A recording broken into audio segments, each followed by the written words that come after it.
Entonces, Bernardino Fuentes, Presente. Camila Kirlan, Presente. Felipe Tapia, Presente. Miriam Estivil, Carmen Elwin, Carlos Becerra, Presente. Pablo Vial, Presente. Juan Cabello, Presente. Carmen Nadal, Gloria Ramírez, Macarena Eriza, Presente. María Inés Romero. Miriam Estivil acaba de entrar, la voy a dejar presente. Súper. Bueno, bienvenidos todos. Pequeña introducción. Estamos de nuevo reconfigurando el equipo. No, Miriam se fue de MinSal, esperamos que vuelva pronto, pero ella estaba, como sabemos, con el reemplazo del postnatal de Joan. Entonces también era algo que tenía una fecha de término, pero estamos esperando a ver si la podemos volver a incorporar al equipo. Y Joan también vuelve el próximo año, entonces estamos ahí de nuevo como reconfigurando todo. Así que para esta vez le pedí ayuda a Camila de que ella llevara la reunión para yo concentrarme en el acta. Y para ir viendo el tema del próximo año y planificación de las actividades del próximo año. En cuanto a lo que les puedo avisar, está conectada Jimena Luengo, que ella es la jefa de la oficina de bioética del ministerio.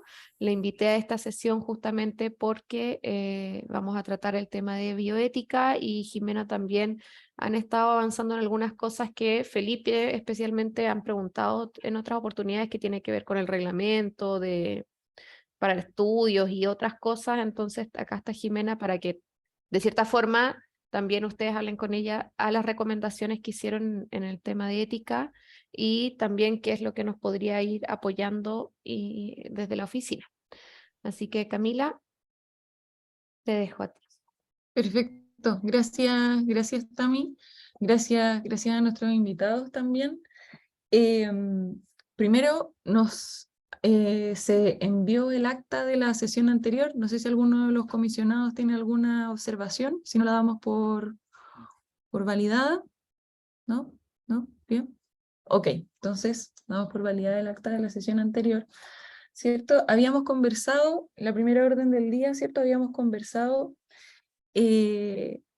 la sesión anterior que respecto que se había hecho entrega formal, ¿cierto? Se entregó el informe en oficina de partes. Nuestro informe de recomendaciones de la Comisión Ciudadana de Vigilancia y Control tiene dos grandes componentes, o tres, si que se quiere considerar, ¿cierto? Que vienen del trabajo de dos mesas de trabajo articuladas al interior de la comisión. Una, la mesa de trabajo de ética y conflictos de interés, que formuló recomendaciones en esta materia, ¿sí? Y la otra, la mesa de indicadores, que formuló recomendaciones para la estructuración de indicadores y también como para entender el problema de financiamiento inminente que hoy día observa el sistema de protección financiera, ¿sí?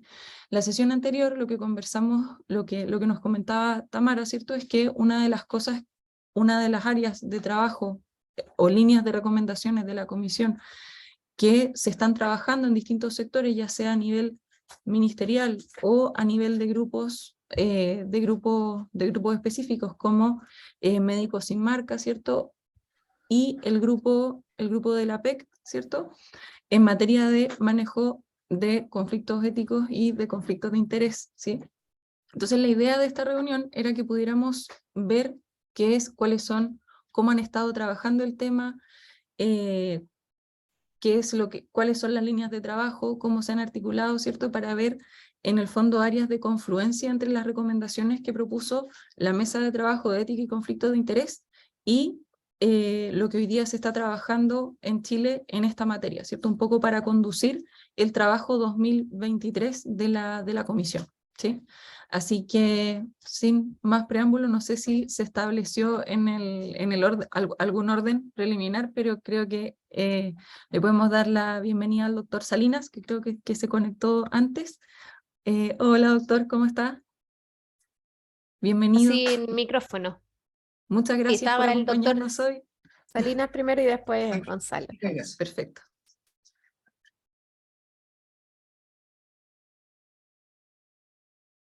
Doctor, bienvenido, muchas gracias. Gracias a usted.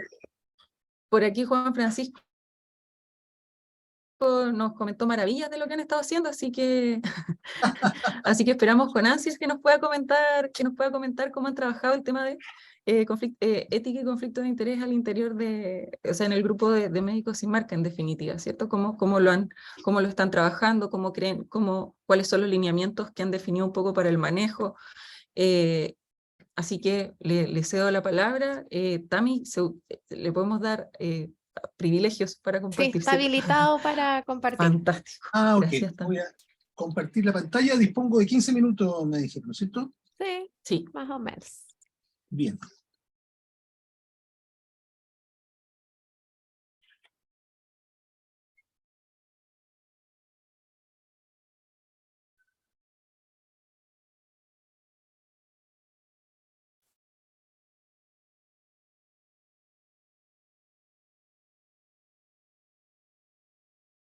Aquí se está cargando. Voy a...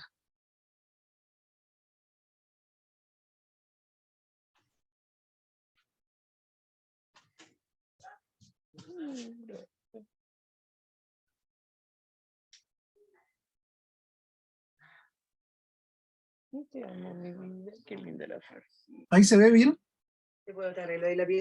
Sí, se ve. Sí.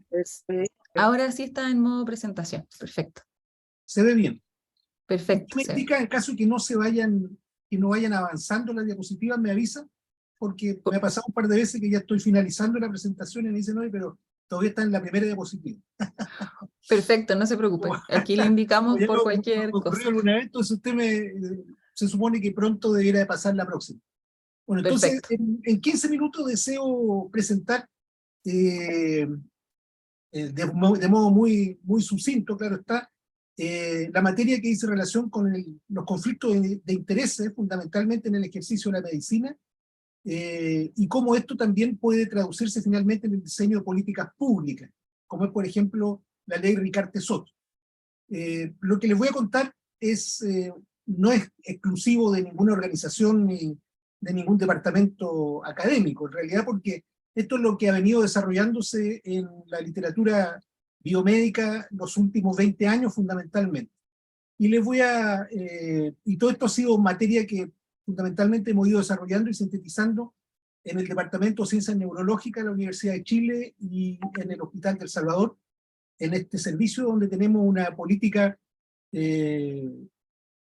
activa para impedir que existan conflictos de intereses que puedan desviar la orientación clínica hacia el bienestar del paciente. Lo primero, como corresponde a esta presentación particularmente, es partir declarando mis propios conflictos de intereses. No he recibido dinero de la industria farmacéutica para viaje, educación, consultoría, investigación ni otros fines, nunca. He recibido, sin embargo, lápices, comida, botellas de vino, en eso se nota que conocían mi debilidad, lápices y pendrives de regalo hace más de 10 años, sí que no recibo nada. Y por último, que en mi personal posición y la de varios de los colegas de acá del Departamento de Ciencias Neurológicas, creo firmemente que los médicos no debemos recibir transferencias de valor de la industria farmacéutica ni de dispositivos médicos. O sea, no hay ninguna razón que justifique que las compañías farmacéuticas nos traspasen dinero o que nos hagan regalos. Esa es la posición. Incluso ahora después que nos ha sido negado el reajuste del 12%. Ahora, ¿de dónde viene esto? ¿No es cierto? Todo esto es un movimiento, una corriente de este siglo, podría decir. Completamente ajeno al tiempo en el que yo me eduqué y más aún al tiempo que se educó el doctor Cabello, que es mucho mayor que yo. El siglo XX aparece la sociedad coloca una especial atención sobre el dinero que las compañías farmacéuticas gastan en agasajar a los médicos, a los profesionales que prescriben sus fármacos. Y este interés surge fundamentalmente por el costo explosivo, particularmente en Estados Unidos, de la atención médica y del gasto en salud, que llega a ser un 20%, en el momento entre un 15 y un 20% del PIB, que ustedes se imaginan el 15% del PIB en Estados Unidos es gigantesco. Se veía que seguía aumentando año a año. Y se coloca una especial atención en eso, y uno de los aspectos que se identifican es el alto costo de los medicamentos. Y por supuesto tiene un respaldo en buena medida en el gran monto de dinero que las compañías farmacéuticas invierten en investigación y desarrollo, las compañías innovadoras, pero que alguien dice, oye, pero las compañías innovadoras no solo invierten dinero en investigación y desarrollo, que es un tremendo aporte a la sociedad, sino que también invierten dinero en pagarle regalos y prebendas a los médicos. Y ahí como que la gente se asombra y dice, bueno, pero ¿cuál es la razón de eso, digamos?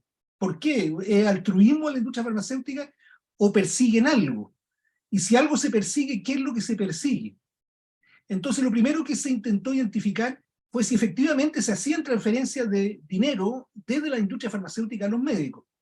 Este artículo del New England Journal of Medicine, que como ustedes saben es una de las revistas de mayor prestigio de la medicina en el mundo, el año 2004 resumía el asunto del siguiente modo. Decía, tres detalles del artículo. En el año 2002 la industria farmacéutica gastó el 33% de sus ingresos en ventas y administración, de lo que se deduce que una parte importante del valor de los fármacos tiene relación con el gasto que la industria tiene en ventas y administración. El año 2001, una empresa reconoció haber gastado el 36% de su ingreso en marketing solamente, la empresa Novartis. Y los gastos en marketing de la industria, decía ese autor, se estimaban en 12 a 15 billones de dólares anuales, lo que significaba 8.000 a 15.000 dólares por médico. Esto eran todas cifras estimadas, porque no era fácil llegar a las cifras exactas, pero generó tal revuelo en Estados Unidos que desde ese entonces comenzaron a publicarse una gran cantidad de artículos e información en que se apuntaba hacia lo mismo, hacia lo insólito que parecía que las compañías farmacéuticas le traspasaran dinero a los médicos.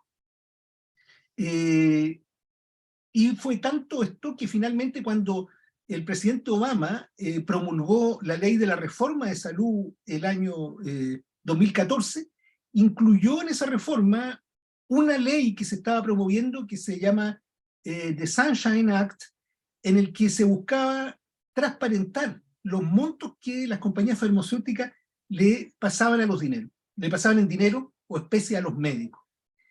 Se aprobó la ley y se creó un sitio web especial al cual todos ustedes pueden acceder, que se llama openpaymentsdata.cms.gov, que es un sitio gubernamental de Estados Unidos en el que las compañías farmacéuticas están obligadas a publicar todas las transferencias de valor que le hacen a los médicos y a algunos otros profesionales de la salud, ya sea esto en comida, viaje, consultoría, dinero para investigación, etc. Tienen datos desde el año 2015 y el último dato que tienen es del año 2021. Todavía no han publicado los datos del año 2022. Y desde el año 2015 están publicando estos datos, y el año 2021 el dinero entregado por la industria a estos profesionales como traspaso de valor directamente en dinero o en especie ascendió a 10.9 billones de dólares. O sea, este es el primer dato que es interesante, que finalmente después de todo este desarrollo durante este siglo, de esta sospecha que había una gran cantidad de dinero que las compañías farmacéuticas gastaban o invertían, depende de cómo se mire, en traspasarle dinero a los médicos, finalmente queda comprobado, ¿no es cierto?, porque están obligados a reportarlo anualmente. ¿Y qué importancia tiene esto? Porque alguien podría decir, como habitualmente he escuchado, bueno, pero ¿qué importa que las compañías farmacéuticas le den dinero a los médicos? Cuando lo converso con mis colegas, generalmente, por supuesto, ellos encuentran, muchos de ellos, que no hay problema alguno, e incluso algunos que son un poco más aventurados me dicen que ellos se lo merecen.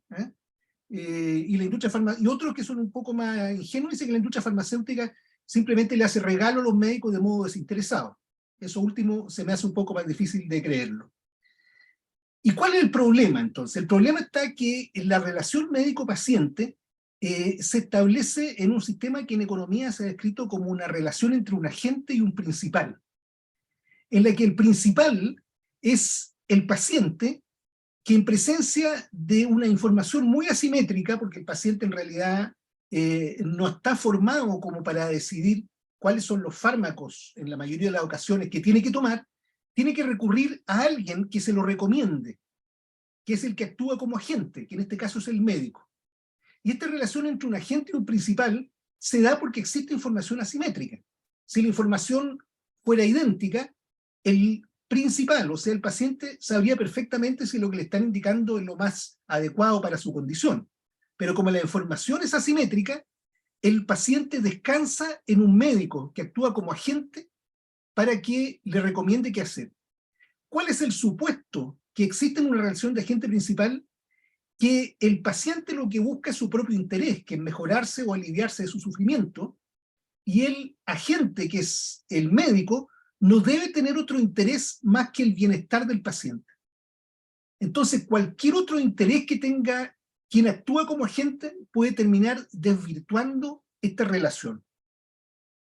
Y por eso que una definición de conflicto de intereses, como esta que da Richard Smith en una editorial del año 1998, que es una definición a la cual habitualmente se alude, dice que el conflicto de intereses ocurre cuando hay un conjunto de condiciones en las cuales el juicio profesional referente a un interés primario, en este caso el interés primario del principal, ¿no es cierto?, del paciente, que es el bienestar del paciente, tiende a ser indebidamente influido por un interés secundario, tal por ejemplo como una ganancia pecuniaria.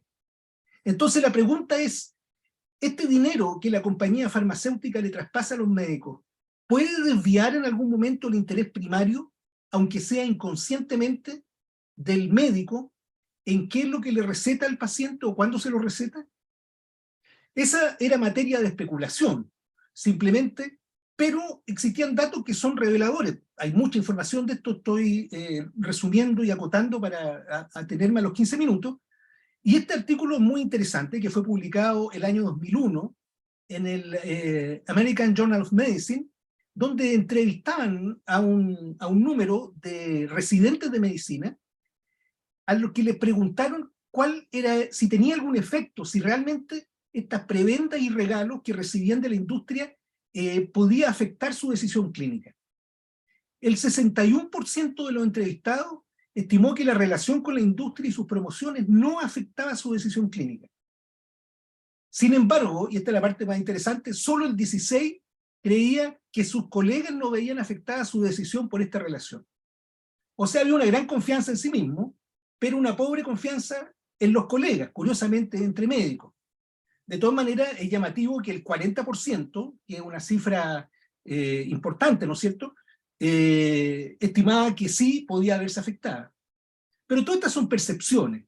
Sin embargo, gracias a esta gran base de datos que tiene ahora Estados Unidos respecto a los traspasos de dinero que existen de la industria a los médicos, y las grandes bases de datos que tienen los norteamericanos también en la prescripción de fármacos de parte de los médicos, permitió que ya avanzado en la recolección de esta información, el año 2016, se empezaran a cruzar datos.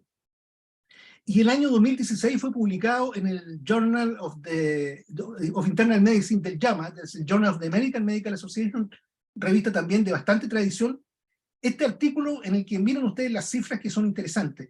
Siguieron las prescripciones de 279.669 médicos que habían recibido una invitación a comidas promocionales con un valor promedio de $20.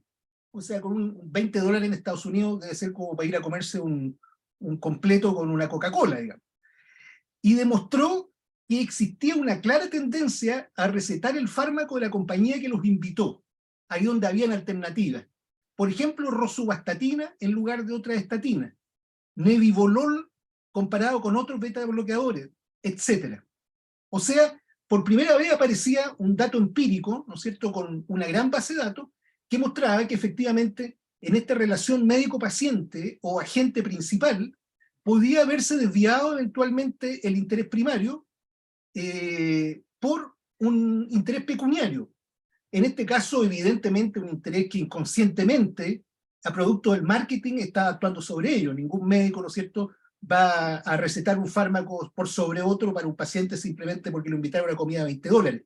Lo que está indicando, desde mi perspectiva, es que existe esto que es tan humano, que es la sensación de gratitud, ¿no es cierto?, hacia quien a uno le hace alguna atención y termina finalmente favoreciendo en algo que cree que, por supuesto, no va a tener un efecto importante, negativo o deleterio sobre quien lo está indicando. ¿Cuál es el problema con esto? El problema está que en la relación médico-paciente existe un supuesto, que es que el médico debe comportarse en un rol de profesional. Y este rol, este profesionalismo médico, descansa en la confianza pública que existe en quienes ejercen la medicina. Y esta confianza depende de la integridad tanto de los médicos individuales como de la profesión en su totalidad. Esta confianza es la base del contrato no escrito que existe entre la sociedad y la profesión médica respecto a que esta relación de agente principal va a estar servida por el médico siempre en el interés primario del paciente. Y eso entrega prerrogativas especiales a los médicos, como por ejemplo el ejercicio exclusivo de la profesión. En Chile y en muchos otros países, ejercer como médico sin tener el título es un delito tipificado como tal. Eso es una prerrogativa especial que descansa justamente en este contrato. ¿Y cuáles son los pilares de este contrato? Que el médico va a anteponer, en primer lugar, ante todo interés, el bienestar del paciente.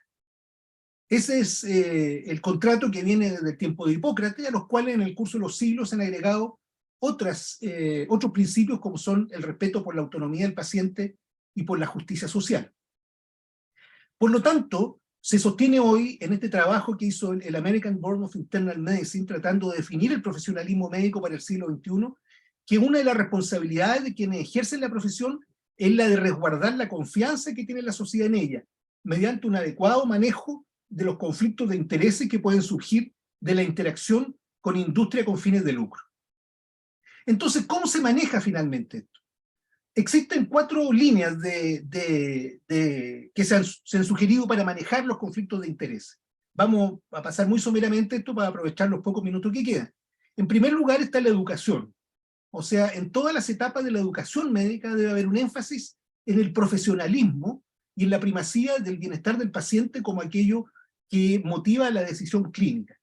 Eso debe ir desde el pregrado, ¿no es cierto?, hasta la educación continua del profesional. Nosotros acá en el Servicio de Neurología lo hacemos constantemente en la formación de becados, que es donde tenemos nosotros más influencia.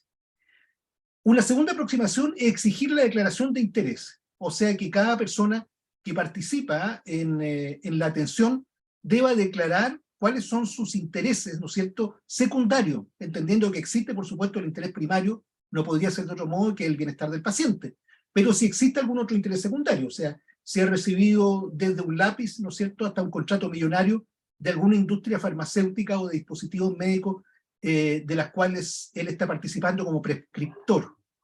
En tercer lugar, gestionarlos, o sea, decir, bueno, aquí vamos a aceptar que se nos dé, pero que se entregue hasta tanta cantidad de dinero, no más que eso, porque más que eso ya va a ser difícil justificar frente a la sociedad que frente a ese dinero nosotros no vamos a desviar la decisión. Y en cuarto lugar, prohibirlos. O sea, simplemente decir, nosotros vamos a prohibir que los médicos reciban transferencias de valor de la industria farmacéutica, sea esta un lápiz o sea este un auto. Simplemente porque creemos que la existencia de este interés secundario, aunque no desvíe la decisión clínica, lesiona la confianza de la población en la profesión médica como un todo, y eso para nosotros es delicado. La vía de la prohibición es una vía que en Chile tiene una tradición, y una tradición que ya es centenaria. Parte esta vía de la prohibición como la forma de enfrentar los conflictos de intereses con el Código Sanitario, que fue publicado el año 1918, y que en su artículo 62 decía, por ejemplo, prohíbese ejercer conjuntamente las profesiones de médico, cirujano y de farmacéutico. O sea, no podía el médico recetar aspirina y venderla en la ventanilla al lado, ¿no es cierto? ¿Por qué? No necesariamente porque se pensara que el médico le iba a estar recetando aspirina a quien no correspondía, sino porque la sociedad, ¿no es cierto?, que es la que publica y promulga el Código Sanitario, estimaba que eso generaba un manto de dudas sobre la prescripción. Y decía, en un lenguaje que era del año 1918, prohíbese asimismo a los médicos cirujanos ser propietarios de boticas o droguerías, o celebrar cualesquiera convenciones con farmacéuticos o dueños de botica o droguerías para participar en las utilidades. O sea, era la estrategia de la prohibición, que finalmente se mantiene en el tiempo, y el Código Sanitario, cuya última modificación data del año 2021, mantiene en el artículo 120, hay otros artículos también, menciono uno por razones de tiempo, en el artículo 120 dice: los médicos, entre otros profesionales, no podrán ejercer su profesión y tener intereses comerciales que digan relación directa con su actividad en establecimientos destinados a la importación, producción, distribución y venta de productos farmacéuticos, aparatos ortopédicos, prótesis y artículos ópticos. O sea, claramente establecida la estrategia de la prohibición. ¿Por qué? Porque evidentemente lo que busca el legislador es resguardar la confianza que debe existir como la base del contrato entre los médicos y la sociedad. Y además, el artículo 100 del Código Sanitario, que ahora tiene modificación en la Ley de Fármacos 2, que está siendo discutida y que en algún momento tal vez se promulgará, pero en su forma actual prohíbe la donación de productos farmacéuticos realizadas con fines publicitarios, como asimismo los incentivos de cualquier índole que induzcan a privilegiar el uso, prescripción, dispensación, venta o administración de uno o más productos farmacéuticos a cualquier persona, incluyendo los médicos, por supuesto, que somos los que tenemos la capacidad de prescripción prácticamente exclusiva. Ahora, ¿cuál es el problema? Que como la redacción deja un lugar a interpretación, dice que induzcan a privilegiar el uso. Ahora, que a un médico lo inviten, ¿no es cierto?, a comer a un restaurante de lujo o a un congreso en un resort de lujo en el extranjero, puede decirse que tiene un propósito educativo, ¿no es cierto?, y que en ningún momento está pensado en inducir determinada prescripción. Ahora el punto es que ¿quién es el que decide eso? ¿Lo decide el médico invitado? ¿Lo decide la compañía que invita? ¿O lo decide el observador imparcial? Lo que en la legislación inglesa se llama el hombre que va en el bus de Clapham, o que aquí en Chile se dice la señora Juanita, o sea, un observador imparcial, ¿no es cierto? O el buen padre de familia. ¿Y qué cosa es un incentivo? Y aquí sí que el incentivo está ampliamente definido. Se entenderá por incentivo cualquier pago, regalo, servicio o beneficio económico entregado o realizado a las personas por parte de laboratorios farmacéuticos, droguerías, etc. O sea, ampliamente definido. Es de destacar que quienes han llevado la batuta en hacer que esta prohibición realmente se haga realidad en la propia Cámara de la Innovación Farmacéutica, en conjunto con el Colegio Médico, que acordaron el año 2017, en un acuerdo, eliminar los posibles conflictos de intereses entre la industria farmacéutica de innovación y los profesionales médicos por la vía de evitar las transferencias de valor personal. ¿Qué significa esto? Y aquí lo dicen concretamente, no dejan lugar a ambigüedad alguna.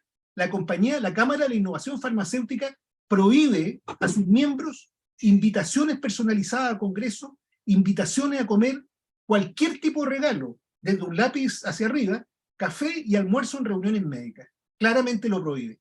¿Cuál es el problema? Que la Cámara de la Innovación Farmacéutica es una fracción de la totalidad de laboratorios, particularmente en Chile, donde existe un gran mercado de similares y similares de marca, muchos de los cuales no están sujetos a este tipo de regulación ética que sí lo está la Cámara de la Industria Farmacéutica. ¿Qué es lo que ha ocurrido en la política pública? Por ser relevante para esta reunión, menciono lo que ocurrió en la ley Ricardo Soto, que recoge la tradición chilena de la prohibición y señala que no podrán ser miembros de la Comisión de Recomendación Priorizada, a la que yo pertenezco, quienes hayan recibido transferencias monetarias o de cualquier naturaleza los 24 meses previos a su nombramiento, y además, lo que es muy innovador, quedan impedidos recibirla los 24 meses siguientes al término de su participación. Lo que le coloca efectivamente un candado a la puerta giratoria, porque esta es la verdadera puerta giratoria según la OCDE, no la del delincuente menor, sino la verdadera puerta giratoria según la OCDE es de quien ejerce un servicio público y pasa paulatinamente de pertenecer a los reguladores al regulado y viceversa. Y por eso que tiene esto relevancia, esta es la última diapositiva, tiene relevancia en el servicio público que significa la ley Ricarte-Soto y el diseño de estas políticas. La OCDE, que tiene un gran interés en esta materia, ha desarrollado bastante trabajo en el tema del manejo de los conflictos de intereses entre sus miembros, entre los cuales está Chile, y señala explícitamente que los conflictos de intereses se han transformado en una materia de pública preocupación en el mundo entero.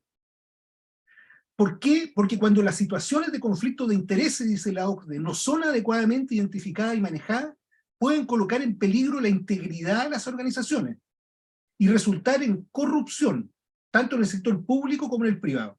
Y es la corrupción la que le interesa a la OCDE, ¿no es cierto? Nosotros en medicina no estamos hablando porque no creemos que estemos frente ni a una población ni a una empresa corrupta, pero lo que estamos pensando es en la integridad de la profesión y en esta relación médico-paciente, y más aún, por lo que significa para la política pública, la interacción entre expertos que participan en la redacción de guías clínicas y recomendaciones del Ministerio y el interés global de la nación y de los pacientes. Muchas gracias. Muchas gracias, doctor. Parece que me quedé pegada. Ahora sí, ahora he vuelto.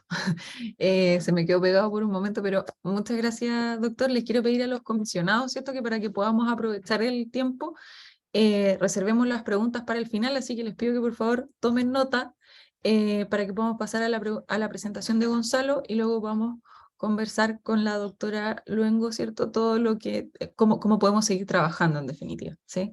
Así que Tami, ¿tiene permiso Gonzalo Todos. para...? Sí, perfecto, gracias. todos. Voy a colocar Gonz- presente a la doctora Ramírez y a la doctora Elwin que ingresaron. Perfecto. Gonzalo, bienvenido, muchas gracias por acompañarnos el día de hoy. Nos interesa mucho lo que quieres, cómo han estado trabajando, cómo entienden este tema del manejo de conflictos de interés y cómo están encauzando un poco las estrategias de manejo. Entonces, para alinearnos y ver cómo podemos seguir trabajando y armar el trabajo 2023 de la comisión. Así que muchas gracias y te damos la palabra. Buenos días, Camila. Gracias por la invitación. Buenos días a toda la comisión y saludar también al doctor Salinas, que ahí somos compañeros también de la Comisión de Recomendación Priorizada.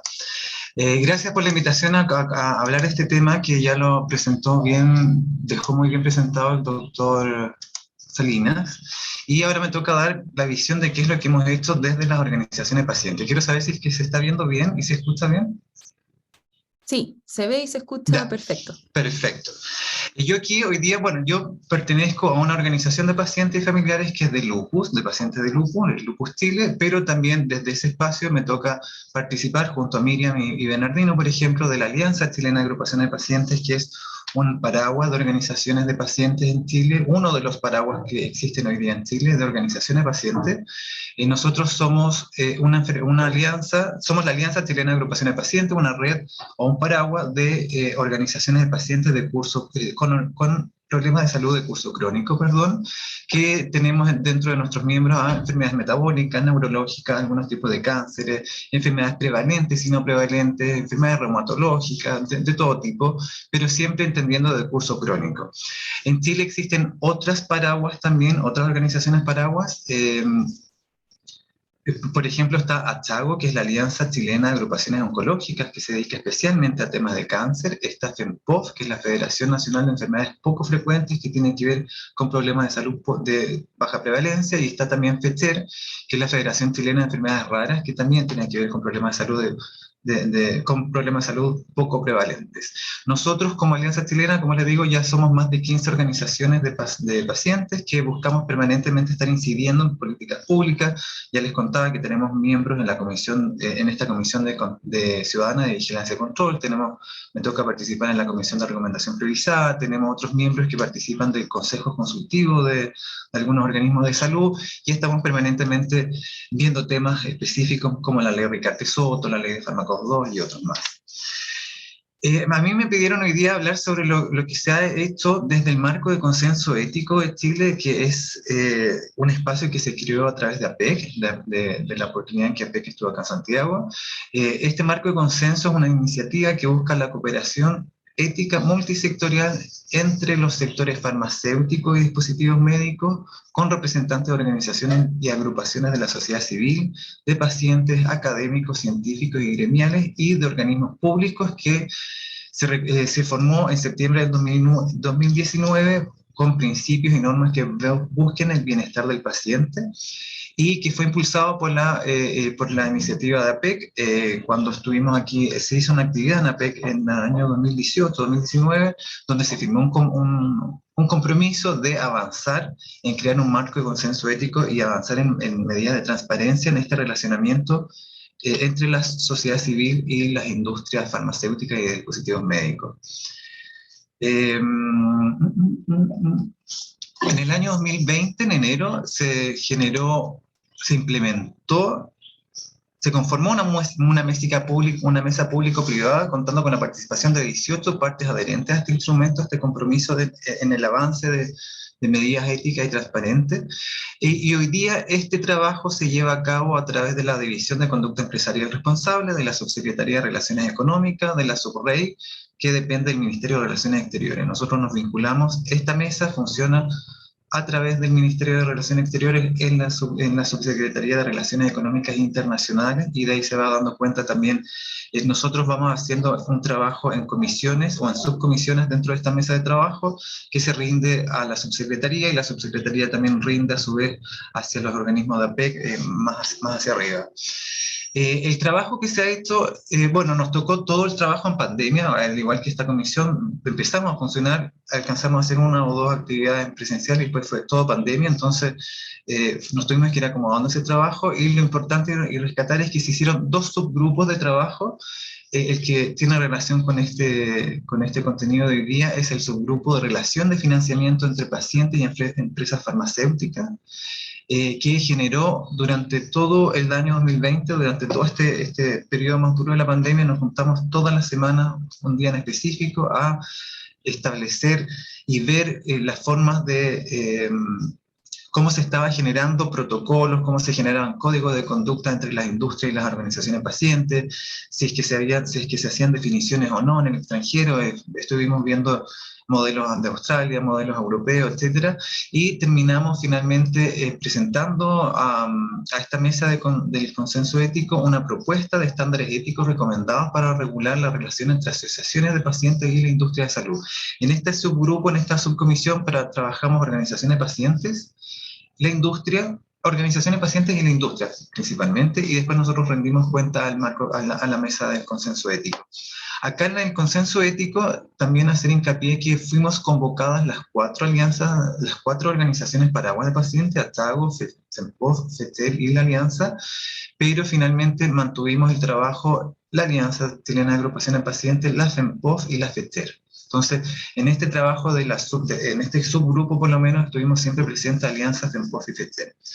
En el mes de julio del año 2021 se hizo un webinar para dar a conocer justamente al resto de la mesa todo este documento, los estándares éticos, para mostrar el contenido, las definiciones, los principios y todo lo que tenía que ver con ello. Y de ahí también terminamos el 2021, vino un cambio de gobierno, la instalación del nuevo gobierno, entonces la mesa tampoco funcionó mucho desde el año pasado a este año, se empezó a retomar este año hace muy pocos meses, hace 2 meses solamente. Entonces ahora lo que se está haciendo es el plan de trabajo para el 2022-2023, y uno de los aspectos importantes de este plan de trabajo, yo solamente puse lo que era tingente a esto, es la adhesión y la integración de los estándares éticos para la relación entre las asociaciones de pacientes y la industria de la salud. Necesitamos que ahora todos los organismos que están participando en esta mesa adhieran a este documento estándar, y de alguna forma las alianzas de pacientes también bajen este documento a las organizaciones de pacientes y muestren esta nueva forma de relacionamiento que se ha llegado a construir en un consenso. Este documento de los estándares éticos recomendados para regular la relación de las asociaciones de pacientes y la industria de salud está publicado en la página web del Ministerio de Relaciones Exteriores dentro de la Subsecretaría de Relaciones Económicas Internacionales. Si quieren les puedo mandar el documento mismo a través de Tamara o algún otro miembro de la comisión, pero está disponible para el público desde octubre del año 2021. Este es el documento que se estableció, son 12 o 19, como 9 páginas. Me interesa mostrarles solamente el contenido más importante, que hay definiciones de cuáles son los stakeholders, los participantes de todo este todo este ecosistema de la salud, se define lo que son grupos de pacientes, asociaciones, etc. También se muestran los principios, la transparencia, la independencia, la equidad, el respeto y la austeridad, también ahí que mencionaba tanto el doctor Salinas en la presentación anterior. Y traje aquí el detalle de las normas, pero me interesa que podamos entender que, por ejemplo, también toda interacción deberá ser debidamente documentada por ambas partes, de fácil acceso y mantenerse disponible por 5 años, muy similar a un Sunshine Act.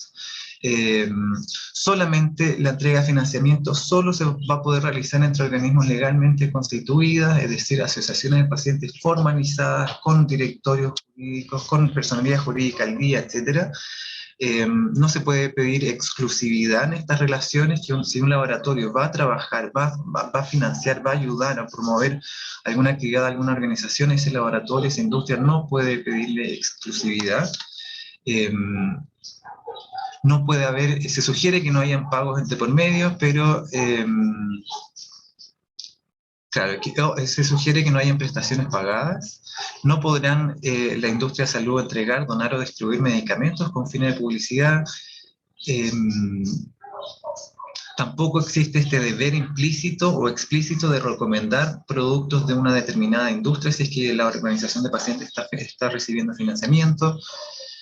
Y así hay varias normas, son 16 normas distintas, pero todas bajo el mismo principio de la austeridad, de la transparencia, de la equidad y del respeto mutuo. Y este es el documento que se generó dentro de la mesa para establecer las formas para regular la relación entre las asociaciones de pacientes y la industria farmacéutica, pero aquí también lo que se está buscando en el nuevo trabajo del 2023, ya les contaba, es adherir a este documento, porque el documento quedó presentado, pero después no hubo un acto de adherencia, y también no lo quise meter en esta presentación porque no le quería hacer como publicidad a los otros, pero ya que el doctor Salinas también lo mencionaba, la CIF efectivamente generó un documento específico, o sea, aparte de estos estándares éticos donde la CIF participó activamente en estas reuniones de creación, la CIF posteriormente este año presentó una propia forma de autorregulación entre las industrias farmacéuticas, entre la CIF y las organizaciones de pacientes, con un tribunal externo, con una cosa bien avanzada en ese sentido, bien a la vanguardia también desde la misma industria, y eso también hay que rescatarlo. Lo repito, no lo quería mencionar como para no hacerle publicidad a ellos, pero vale destacarlo que ellos sí tomaron la batuta, se quedaron con todos estos principios bien impregnados y dieron un paso adelante y ya nos mostraron y se comunicaron y lo socializaron con las organizaciones de pacientes este nuevo estándar de relacionamiento, donde, por ejemplo, se dejan atrás estas prácticas antiguas, no buenas ni malas, pero sí antiguas de pronto, donde se entregaba directamente financiamiento a una fundación o a una corporación sin previo proyecto o sin contraproyecto, sino que solamente había un depósito mensual porque se entendía que había un compromiso implícito, una responsabilidad implícita, pero hoy día sí se va a buscar que haya una contraprestación en la medida que yo muestre un proyecto que busque un financiamiento para un proyecto determinado. Entonces, eso sí que es un avance y también sigue toda la lógica de la transparencia y la equidad y el respeto. Eso es lo que les quería contar, no sé, creo que nos queda más tiempo, pero muchas gracias por la invitación. Muchas gracias, Gonzalo. Ambas presentaciones muy aclaradoras, ¿cierto? Como del marco conceptual que se ha ido construyendo del tema de conflicto de interés, ¿cierto? Su importancia, cómo se maneja ahí. Con tu presentación, ¿cierto? Nos queda muy claro como el mapeo de hacia dónde está avanzando y cuáles son las brechas que parecen haber hasta el momento. Así que entiendo fundamentalmente, o sea, además de discutir, ¿cierto? O mirar, revisar este documento, ver qué ha pasado con el tema de la medición de adherencia a estos principios, en definitiva, a esta declaración, ¿sí? Así que antes de darle la palabra a los comisionados, ¿cierto? Quería un poco pedirle o darle la palabra a la doctora Luengo, ¿cierto? Muchas gracias, doctora, por acompañarnos aquí el día de hoy. Esto es bien importante para nosotros porque, como le comentábamos, teníamos una mesa de trabajo de ética y conflicto de interés, ¿sí? No sé si ha tenido la oportunidad de ver un poco el informe con las recomendaciones, ¿sí? Entiendo que se ha discutido en la interna del ministerio, entonces un poco lo que le queremos preguntar es, a la luz, ¿cierto?, de estos trabajos que se han estado desarrollando, ¿cierto?, estos tres grandes focos, ¿sí? El trabajo de Médicos Sin Marca, ¿cierto?, este trabajo integrado de la PEC, ¿cierto?, incluso el trabajo de la CIF, un poco cuáles son los lineamientos que se están articulando a nivel central para trabajar estos temas, ¿cierto?, de manejo de conflictos éticos y conflictos de interés, o sea, de consideraciones éticas y conflictos de interés en definitiva. Así que le voy a dar la palabra antes de darle la palabra a los comisionados. Así que adelante, por favor. Muchas gracias, Camila, y muchas gracias en general por la invitación a Tamara y aquí en términos de haber sido invitada a esta reunión. Agradezco mucho la posibilidad de estar aquí y además ha sido tremendamente interesante las dos presentaciones, ¿ya? Quizás no voy a responder de acuerdo a la expectativa de tu pregunta, pero sí te puedo decir que el tema que ustedes están abordando va absolutamente en la línea de los solicitados de esta oficina, de hacerse cargo de ver cómo podemos regular de mejor manera justamente los conflictos de intereses que van relacionados con las orientaciones técnicas que mandan del Ministerio, ¿ya? Entonces, así como efectivamente todo esto que ustedes están trabajando y los aportes que están haciendo las personas externas en este trabajo, van a ser un insumo para que finalmente nosotros podamos generar un lineamiento general al respecto. Ya, porque acá estamos hablando en esta comisión, pero efectivamente es un tema que abarca mucho el quehacer del ministerio, ya en muchas áreas. Y en ese sentido tendría que ser un lineamiento más general, ¿ya? Quiero decir además que esto es muy importante y coherente con una de las tareas que tiene esta comisión, que es el reforzar el quehacer de los comités de ética asistencial, ¿no? Y para eso nosotros contamos en esta oficina con una comisión asesora ministerial digamos, con un aporte externo de los colegas, que es una comisión ad honorem que nos apoya en emanar lineamientos para éticos asistenciales para reforzar el quehacer de estos comités a nivel de nuestro establecimiento de salud, ¿ya?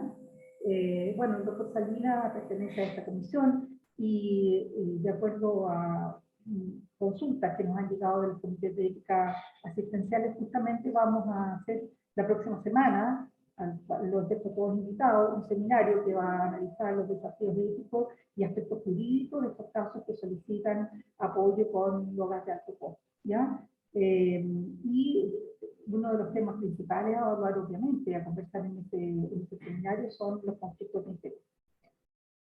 Por lo tanto, creo que estamos absolutamente articulados y vamos en la misma línea para poder tratar de recoger esta experiencia que ya se está llevando a cabo, sacar las lecciones aprendidas y que eso genere un insumo mucho más sólido para poder establecerlo como una normativa a nivel institucional, ¿ya? Yo creo que ustedes han tenido esta comisión en particular ha tenido ya uno de los temas que en otras comisiones también demandan, que es esto que mencionó el doctor Salina, de que las personas no hayan tenido, al menos en 2 años anteriores, una relación con industria o con una empresa, no necesariamente son industria, también hay de farmacéutica, también hay de dispositivos médicos y otras cosas que pudieran estar relacionadas con el quehacer de los profesionales, ¿ya? Y me pareció también muy interesante lo que él muestra, la iniciativa de evitar que en los próximos 2 años también las personas puedan pertenecer a eso. Yo creo que el desafío de ver cómo está el procedimiento para que eso se cumpla, pero me parece interesante porque efectivamente al participar en estas comisiones técnicas hay una información de importancia, digamos, que yo creo que se debería resguardar de cómo esto se comparte o no, ¿no? Yo me alegro mucho de que, como usted ha mencionado, organizaciones como del área privada, como es así, estén también contribuyendo, digamos, a que nosotros evitemos que haya de alguna manera la interferencia de los fondos, de los bienes, es decir, en el fondo del dinero para la toma de decisiones técnicas, ¿ya? Creo que tenemos que resguardar con mucho celo la lex artis, digamos, el quehacer se basa más bien en evidencia científica, en lo que nos dice, digamos, los avances de la ciencia, más allá de lo que nosotros podamos comprometernos con el nombre, una marca o o alguna indicación por otras razones, como bien lo mencionó el doctor Sanina, ¿ya?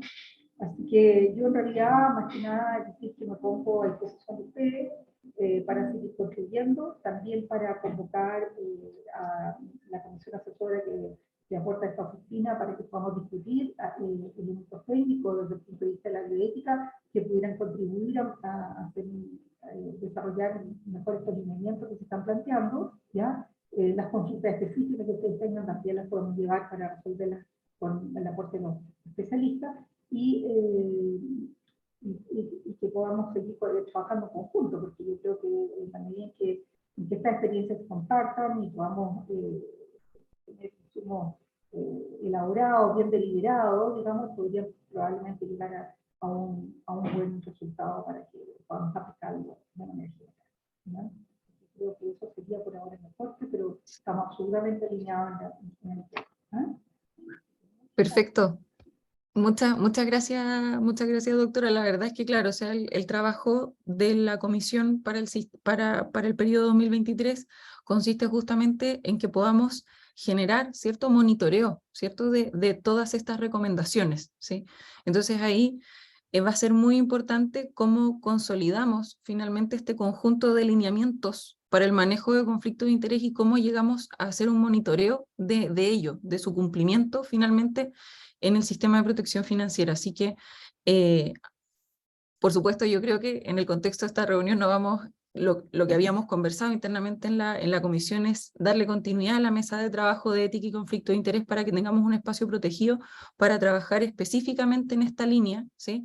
Y ir desarrollando esto, ¿saben? Que consiste fundamentalmente en identificar cuáles son los ítems, ¿cierto? Para monitorear el manejo de conflicto de interés con este escenario al que nos estamos enfrentando y finalmente qué es lo que vamos a recomendar a partir de el resultado de ese monitoreo. Así que muchas gracias, doctora. Ahora sí quiero ofrecer la palabra a los comisionados para consultas a nuestros tres invitados del día de hoy. Así que Miriam tiene la mano levantada, así que adelante. No, yo no voy a hacer una consulta. Bueno, creo que tenemos unos exponentes de lujo. Saludar al doctor Salina, que lo conozco muchos años, y que creo que es un honor tenerlo aquí, doctor, realmente. Muchas gracias. Gracias. A mi compañero de la Alianza, que es Gonzalo, que es un fiel representante nuestro, que creo que nos ha dejado bien parado en todas partes. Muchas gracias, Gonzalo, y a la doctora Luengo, que no la conozco, pero muchas gracias por su presentación. Creo que esta comisión tiene unos expositores en este minuto de lujo. Muchas gracias. Muchas gracias, Miriam. Sí, preguntas o comentarios, por supuesto. La doctora Elwin tenía solicitada la palabra luego de Miriam. Sí, hola, buenos días. ¿Se escucha bien? Pues estoy con problema de internet. Se escucha. ¿Se escucha? Ah, ya. Bueno, por supuesto, agradecer las presentaciones estupendas al doctor Salinas, a Gonzalo y la presencia de la doctora Luengo. Y quería comentar dos cosas. Uno, que si no me equivoco, este año, y a lo mejor Gonzalo me puede corregir, una de las cosas que hace seguir trabajando este grupo de consenso en el marco ético de la APEC es la relación también entre la industria y los médicos. O sea, porque estuvieron abocados fundamentalmente en la primera parte a todo esto que él presentó, que terminó finalmente en un documento que es con las asociaciones de pacientes, pero ahora también con los médicos. Y lo importante también de este grupo, que ha sido un grupo multidisciplinario, en que de alguna forma hemos estado todos participando. Nosotros como sociedad científica hemos estado participando a través del doctor Egon Guzmán, que el actual PAS presidente de Asocimed, que sigue representándonos en esta entidad, y ahora viene todo ese trabajo que también me parece muy importante. También la CIF, así como hizo este documento para la relación con las agrupaciones de pacientes, también elaboró un documento para fijar, digamos, cómo son las condiciones que ellos van a poner, y así como se hace en Estados Unidos, en otras partes del mundo, también están regulando que cualquier actividad o intercambio, ya sea de un viaje o cualquier cosa que signifique un aporte a un médico, a una agrupación, tiene que quedar registrada. ¿Ah? Bueno, todo esto también ha llevado a que nosotros como sociedad científica empezamos a echar de menos que partiera desde las sociedades científicas también un marco de regulación ética, porque da como pena que la industria nos tenga que imponer y nosotros no ser capaces también de tener alguna forma códigos bien establecidos.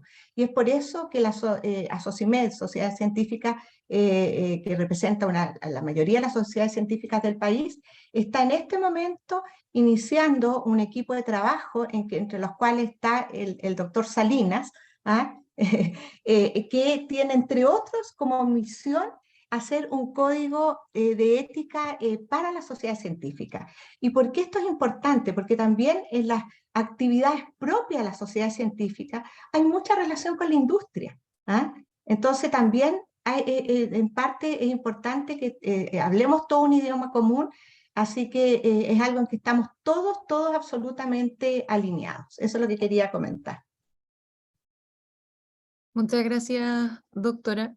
Disculpa, Camila. Sí, adelante. Solamente como para cerrar lo que presentaba la doctora Elwin, efectivamente yo les mostré solamente en el plan de trabajo lo referido a este trabajo en particular del relacionamiento de la industria y las organizaciones de pacientes, pero también está dentro del plan de trabajo del próximo año el desarrollo de los estándares de relacionamiento entre profesionales y técnicos de la salud y la industria. Entonces ya se está empezando a trabajar también en eso, se están abriendo ahí las formas de explorar qué es lo que se puede hacer, y también se va a trabajar en la misma gobernanza de la comisión de esta mesa de trabajo, que es un tema que se había dejado un poco de lado, pero que también se está reforzando.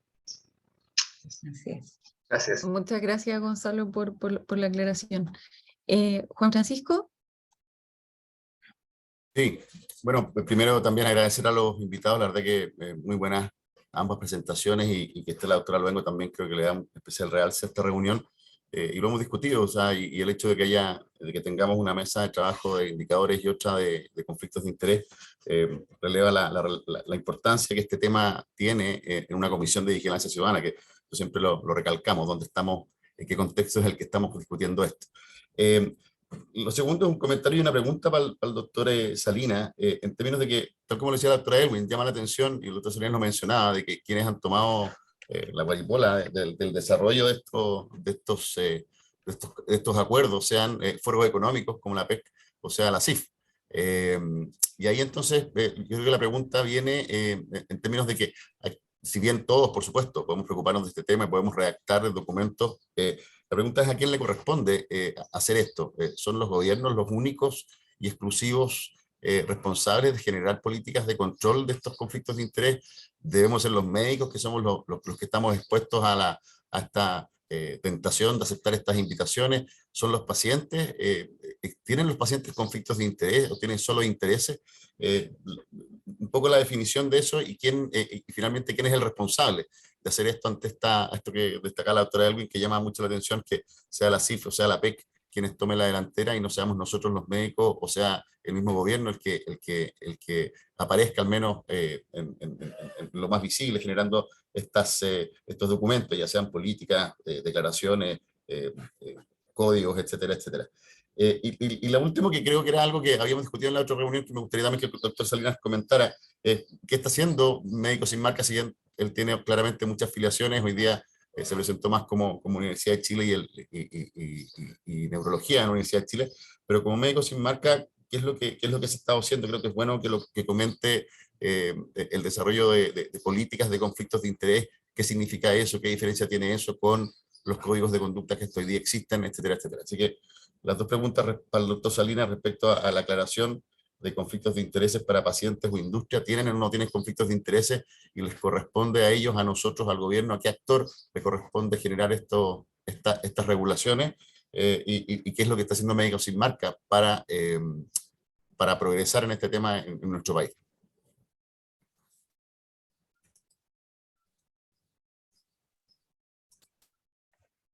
Cuando quiera respondo, no sé si al final o... Doctor, sí, adelante, sí.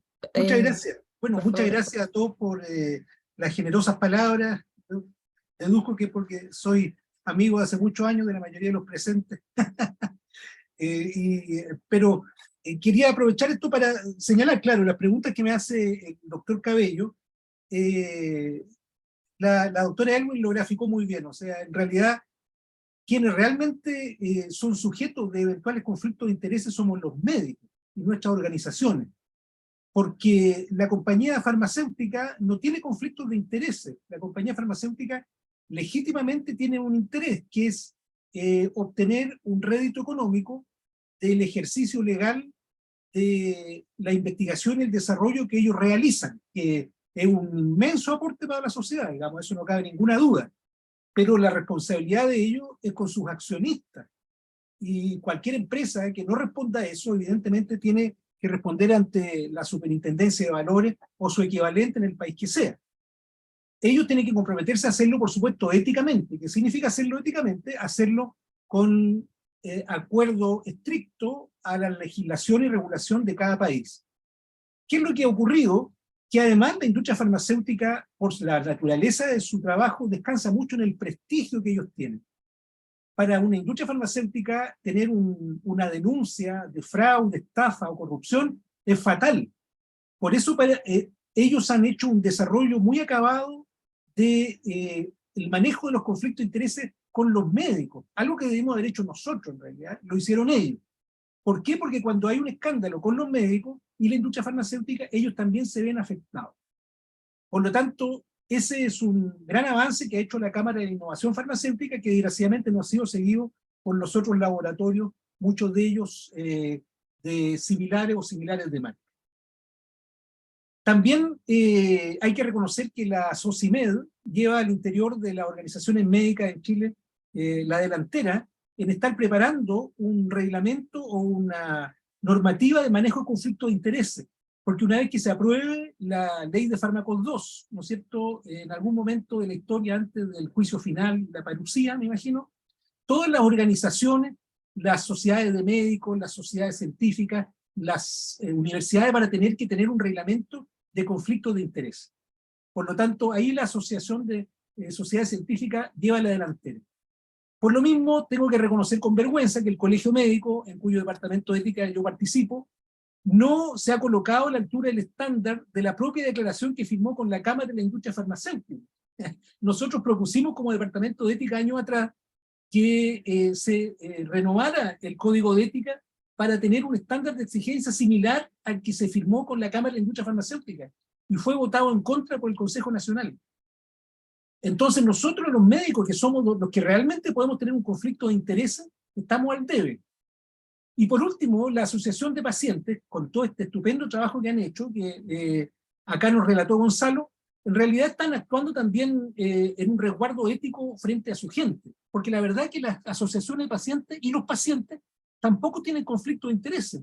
Ellos tienen un gran interés, que es ser tratados con medicamentos y procedimientos y una atención de calidad y oportuna. No hay otro interés, no hay ningún paciente que reciba un rédito económico de los remedios que se venden, ni que tampoco se enferme o consuma remedios para recibir lápices o viajes al extranjero, porque eso sería insólito. Entonces, la industria farmacéutica tiene intereses legítimos, los pacientes tienen intereses, los más legítimos de todos, y los médicos podemos tener conflictos de interés. Por lo tanto, somos nosotros los responsables de ser llamados a regular esto. Y suena un poquito, tal como lo señalaba la autoridad, suena un poquito apuntar al lado equivocado cuando nosotros nos quejamos de que la industria farmacéutica nos someta a tentaciones, cuando en realidad lo que deberíamos quejarnos es que nosotros seguimos siendo capaces de ser tentados, que es distinto. Eso sería. Y lo último, respecto a qué hace Médicos Sin Marca. Médicos Sin Marca tiene dos líneas de trabajo de estas cuatro que yo planteé de cómo manejar los conflictos de intereses, que eran la educación, la gestión, la prohibición y la declaración. Médicos Sin Marca tiene una línea de trabajo en lo que significa la gestión, en el sentido de colaborar con las organizaciones que quieren desarrollar sus propios reglamentos de conflicto de interés, como lo está haciendo la SOCIMED. Ha tenido un trabajo todo este semestre con Epistemónicos, que ustedes lo deben conocer, que es una institución de gran prestigio chileno y mundial, que está desarrollando también su reglamento de conflicto de interés y lo ha hecho junto a Médicos Sin Marca. Y yo creo que eso va a ser de gran utilidad para replicarlo en otras instituciones. Y por supuesto, en labor de educación, aunque educación suena un poquito pretencioso, siempre suena más respetuoso, promoción, en términos de promoción de la idea que debe ser una materia de preocupación para los médicos, regular los conflictos de intereses en beneficio del bien primario, que son nuestros pacientes, y de la confianza que la sociedad deposita en los médicos. Muchas gracias. Muchas gracias, doctor. Muy claro todas las líneas. Aquí yo tomé nota para recordarlo cuando tengamos que armar, ¿cierto?, esta mesa de trabajo. Así que muchas gracias. Gloria tiene pedida la palabra. Hola, buenos días a todos. Oye, muy interesante. De partida yo voy a compartir el saludo de Miriam, que dice que conoce hace mucho tiempo al doctor Salinas. Yo le voy a agregar coma desde chico. Así que saludos, Malo el doctor Salinas. chiste, Lo conozco malo el desde chiste. chico. Malo el chiste, nadie se rió. Bueno, no importa.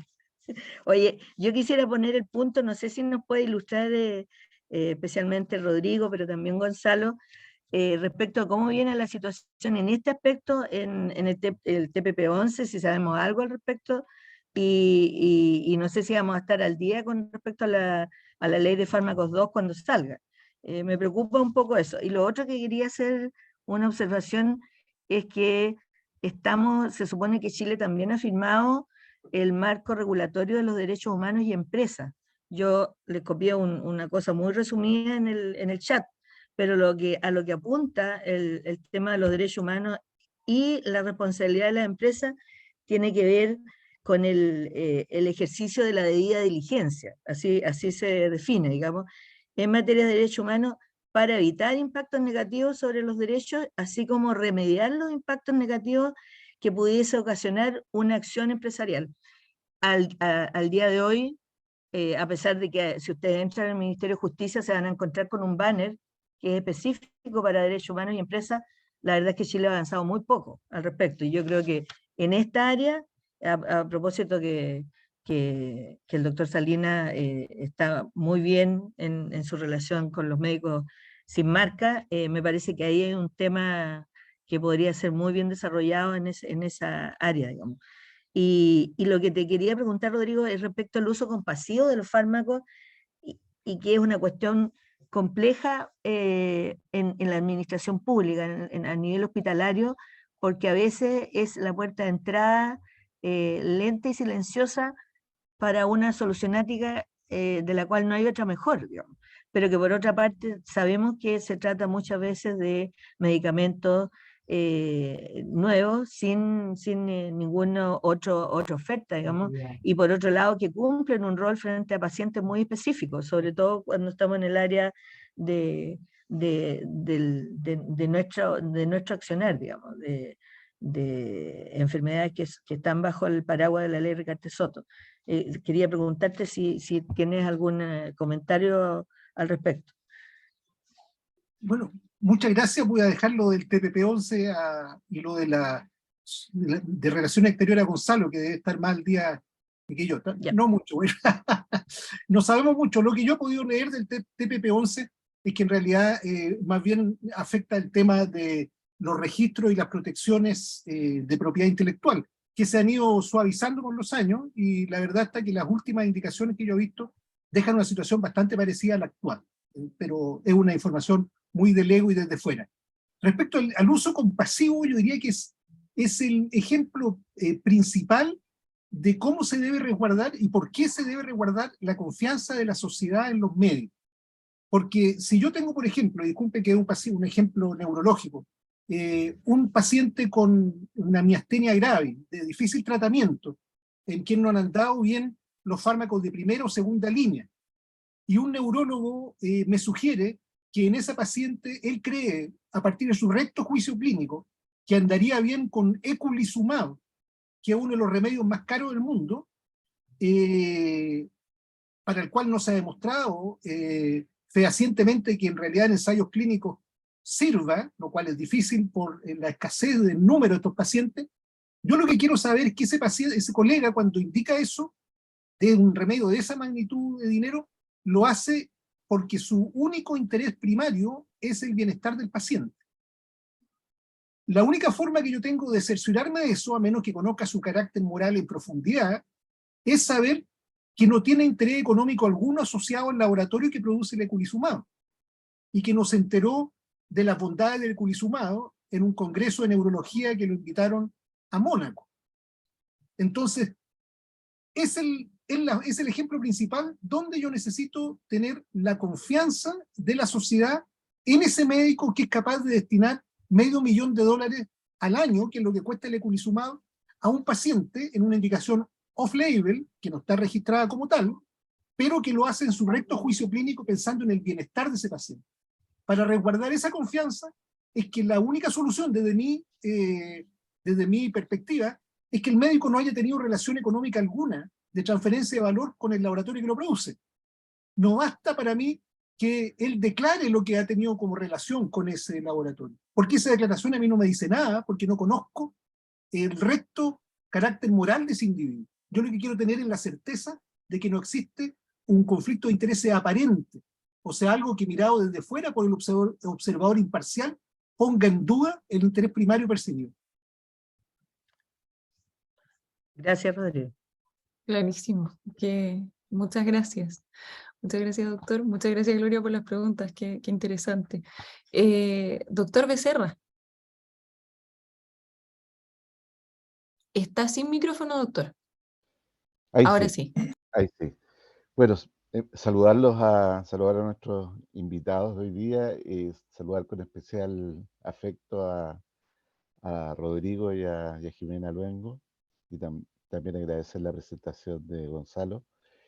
Y quería referirme y más bien pedir un comentario a Rodrigo, que ya lo ha hecho parcialmente. En realidad casi todo lo que iba a comentar tiene que ver con lo que ya la doctora Elwin muy bien ha expresado. Pareciera ser que hay como tres grandes estructuras institucionales que tienen que ver con esto y que pueden influir en el futuro de estos conflictos de intereses. Uno, por supuesto, es el rol de las sociedades médicas y de las sociedades científicas. Otro es el rol de las facultades de medicina, todo lo que pueden hacer en la formación, en ética, en bioética, y también predicando un poco con el ejemplo respecto a las conductas frente a la industria. No obstante, esto requiere un cambio cultural e institucional muy importante. La mayor parte de los cursos, congresos, dependen del financiamiento de la industria farmacéutica. E incluso las reuniones médicas pequeñas que son financiadas con un café u otra cosa. Por lo tanto, hay múltiples ejemplos. Otro tiene que ver también, en cuanto a la sociedad científica, con las revistas y publicaciones que también están muchas veces financiadas por la industria farmacéutica. Y eso denota, en muchos casos, claros conflictos de intereses. Entonces me parece que el problema es muy estructural y requiere un abordaje integral con la participación de todos los actores. Quería preguntarle en específico más directamente a Rodrigo, ¿cómo ve él el trabajo de la sociedad científica? Porque eso a los médicos es lo que estamos viendo a diario. Mucha gente financiada, no solamente en sus viajes y en su organización de actividades, y sobre todo los congresos, que yo creo que prácticamente todas las sociedades dependen de la industria farmacéutica. Algunos países han sido bastante más drásticos en considerar incluso la entrega de un lápiz como un acto de corrupción. O sea, han ido de esa forma para poder ir erradicando estas conductas. En síntesis, quisiera escuchar un comentario de Rodrigo respecto a esto. Ya lo ha hecho parcialmente, reitero, pero sobre todo hay lo otro que se olvida, el rol del colegio médico, esto, el cual también menciona, de hecho, Rodrigo. Gracias. Muchas gracias, doctor. Doctor Salinas. Muchas gracias, sí, brevemente para no terminar lateando. Claro, el rol que van a empezar a jugar ahora, si se aprueba la ley de fármacos 2, que espero que ocurra, las sociedades científicas y la facultad de medicina va a ser tremendo, porque en realidad va en buena medida la ley de fármacos 2 transformar en ley lo que ya se ha acordado entre el Colegio Médico y la Cámara de la Industria Farmacéutica, que impedir en la práctica que haya cualquier traspaso de valor directo desde las compañías farmacéuticas hacia los médicos, y que en caso de haberlo, que haya algún espacio para que esto ocurra, esto deba ser publicado en un sitio de libre acceso. Y va a descansar en la sociedad científica particularmente el rol de intermediar entre los laboratorios y la canalización de fondos que puedan existir para ayudar en materia de educación, de tal modo que ese traspaso de fondos tenga efectivamente un rol altruista y no se transforme en el intento de comprar conciencia. Entonces, en la sociedad científica es donde va a descansar esa responsabilidad fundamentalmente, en recibir los dineros y distribuirlos de un modo equitativo y racional, sin que ese traspaso de dinero signifique compromiso alguno de parte de quien lo recibe con la industria. En segundo lugar, el rol de las universidades es tremendo, y acá tenemos la suerte de contar con el profesor Pablo Vial, que desarrolló, mientras fue decano en la UDD, el departamento de bioética, que hoy día sin duda es el más destacado de todo el país, en la Universidad del Desarrollo, y en el cual hay líneas de trabajo sobre el tema de los conflictos de interés y las relaciones con la industria. De manera que yo creo que tenemos un piso firme como para avanzar una vez que la ley de fármacos 2 aparezca. La pregunta final que siempre queda, ¿no es cierto?, con las sociedades médicas, ¿quién custodia a nuestros custodios? Que es una pregunta que hacía Juvenal ya hace muchísimos siglos. Y la verdad que la respuesta está que quien custodia a nuestros custodios en la sociedad científica es la conciencia profesional de los médicos. Y ahí es donde topamos, ese es el lugar, esa es la piedra fundante de todo esto. Y por eso que una sociedad científica significa reunir a los médicos para que entre pares tomen las decisiones respetando la conciencia y resguardando la confianza que la sociedad debe tener en la profesión médica. Ese es uno de los objetivos de la sociedad médica. Y para nosotros los médicos lo esencial es el trabajo con supervisión de pares. El médico que trabaja solo y aislado, basta que la brújula se desvíe 5 grados para que termine en Timbuktu. De manera que la sociedad científica representa el trabajo mancomunado de los médicos en lo científico y en lo ético. Para eso, y lo último, es decir que es importante resguardar la calidad de las sociedades científicas, que hasta el momento ha estado regulado por las autoridades y por el colegio, analizando cuál es el estándar que se va a exigir para que una sociedad científica pueda llamarse como tal. Si se relaja ese estándar, vamos a estar en problemas. Esperemos que eso no ocurra. Muchas gracias, doctor. Muy conciso con la respuesta, así que muchas gracias.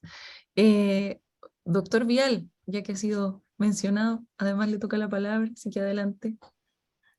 Sí, gracias Camila, y agradecer a Rodrigo, Gonzalo, a la Jimena por sus presentaciones y comentarios. Realmente la oí con muchísimo gusto, gran trabajo, así que felicitaciones. Bueno, excelente comprobar que se han hecho avances importantes. Y yo creo que este es como ha sido mencionado, es un tema bien difícil porque históricamente hay una especie como de cultura de que la industria ha financiado muchas actividades de las sociedades científicas, de agrupaciones de pacientes también, a nivel de prestadores de salud, institucionales e individuales. Y yo creo que la Escuela de Medicina, como decía Carlos, tenemos un rol sumamente importante en ir cambiando esa cultura, y también, como decía Gloria, la sociedad científica, a los médicos que ya están ejerciendo. Ahora, a mí me gustaría agregar dos cosas que a lo mejor tienen atingencia. No sé, solamente para que los que están desarrollando precisamente estas regulaciones y proponiendo soluciones los tengan en cuenta, y como les decía, pueden ser atingentes a la problemática que tienen los pacientes en la ley Ricardo Soto.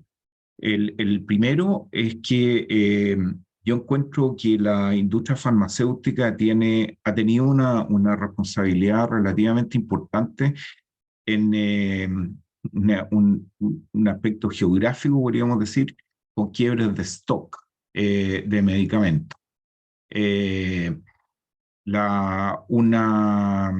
Un quiebre de stock significa interrupción de tratamiento y puede causar mucho daño. Por lo tanto, el garantizar el stock de medicamentos una vez que se inicia un tratamiento es un deber ético que tenemos que resguardar.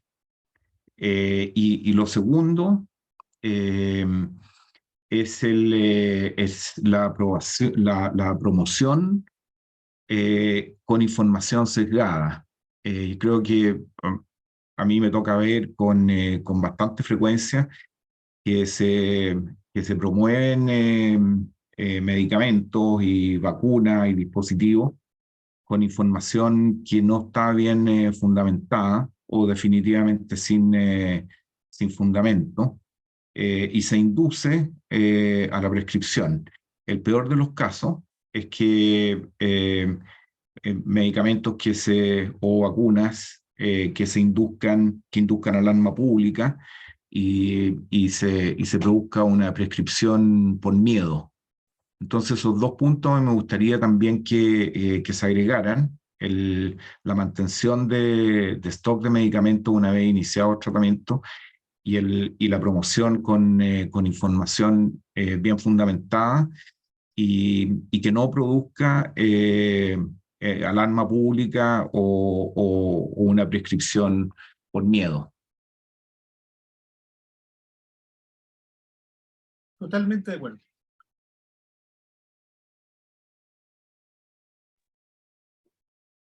Perfecto. Buen Oigan, aporte, Pablo, gracias.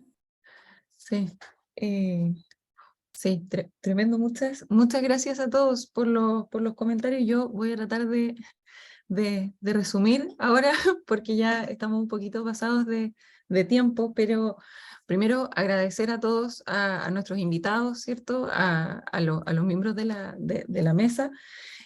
Lo que viene ahora en materia del trabajo de la comisión para el 2023, entonces, es articular la mesa de trabajo de consideraciones éticas y conflictos de interés, ¿cierto? Para manejo, ¿sí? Entonces, lo que les quiero plantear y someter a consideración de la comisión, ¿cierto? Es que invitemos a esta mesa de trabajo, ¿cierto? Que de nuevo, en la participación en la mesa de trabajo de cada uno de los comisionados voluntarios, ¿cierto? Pero que además invitemos a un representante del grupo de trabajo de la PEC, a un representante que sería fantástico si pudiera ser el doctor Salinas, sería ideal, ¿sí? de lo que está haciendo el trabajo del grupo de Médicos Sin Marca. Por supuesto, el trabajo representante permanente, ¿cierto?, de la Oficina de Ética del Ministerio de Salud, basado en el comentario de la doctora Elwin, ¿cierto? De repente un representante de Asocimed, ¿cierto?, en la misma mesa de trabajo, ¿sí? Y finalmente, y probablemente donde vamos a tener es importante levantar el consenso, es que quizás lo que yo percibo de lo que hemos comentado hoy día es que nos falta un actor en esta discusión que ha estado haciendo trabajo, que es la Cámara, ¿sí? La CIF. Entonces, que también sería bueno invitar formalmente a un participante de ese grupo de trabajo a participar formalmente del trabajo de la mesa. Entonces, les quiero preguntar primero si hay consenso en el grupo. Entiendo que hay consenso de la creación de la mesa de trabajo y si todos estaríamos de acuerdo con invitar a al menos un representante de todos esos actores que les he mencionado. O si alguien no está de acuerdo, quizás es más fácil. Tami, estando de acuerdo con lo que está planteando, me pregunto si debiera también convocarse, ahí nos puede ayudar el doctor Salinas, algo desde el punto de vista jurídico, porque esto en definitiva se tiene que plasmar en un marco jurídico y a veces uno gana mucho tiempo cuando tiene la asistencia precozmente, digamos. Eso.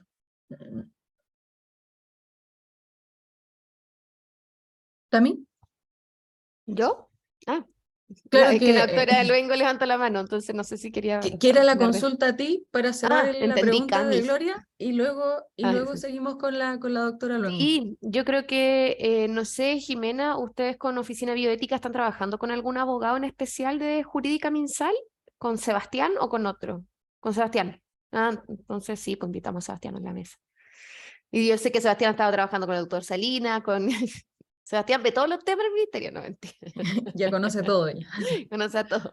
Sí, invitamos a Sebastián. O sea, yo creo que lo importante es lo que dice Camila, volver a juntar o que se junte la mesa o los integrantes que están trabajando para que armen el plan de trabajo de cómo afrontar las recomendaciones. Y como son principalmente las recomendaciones que ustedes hicieron, se enlazan o tienen que ver con algunas circulares o con algunas modificaciones que se tienen que emanar desde la Oficina de Bioética, es interesante que esté Sebastián y que esté Jimena en esta mesa y se arme un plan de trabajo como para tener resultados en un tiempo. Perfecto. Así que sí. Bien, entonces, estando de acuerdo, doctora, yo registramos eso en el acta por Tami. Y doctora Luengo. Sin sin voz, micrófono. Jimena. Ahora sí. No, que tengo una consulta porque no tengo la respuesta y se la planteo a usted, porque me parece súper interesante escuchar también todo lo que ha avanzado y ha hecho la CIF, que han sido como, de alguna manera han hecho propuestas de punta al respecto. Lo que yo no sé es que, como se ha mencionado, la CIF no representa a toda la industria farmacéutica. Entonces, yo no sé si ahí vale más la pena invitarlos a las sesiones, a la reunión, a presentar como invitados, o que sean parte de la mesa permanente. Yo tendría una duda, ¿ya? En términos de si nosotros vamos a tener, y eso significa marginar la oportunidad a otros, o si vamos a abrir a escuchar a los representantes en general de esa área. Juan Francisco. Sí, en ese mismo sentido, así como yo entiendo la invitación, y no sé si estamos todos de acuerdo, que la idea de invitar gente es que tenemos que escucharlos a todos, eso siempre va a ser bueno, pero creo que la comisión seguimos siendo nosotros y la deliberación y finalmente la redacción de un informe y todas las cosas oficiales nos corresponden a nosotros, pero yo concuerdo con la doctora Luengo que la CIF no es el único representante del auditorio al que debiéramos escuchar. Creo que va a ser interesante escucharlos a ellos porque, tal como se ha repetido muchas veces, han llevado la delantera, pero creo que hay que escuchar a otros también y al mismo tiempo. O sea, una cosa es escucharlo y otra cosa es que su participación sea vinculante con respecto a decisiones eventualmente que se pudieran tomar.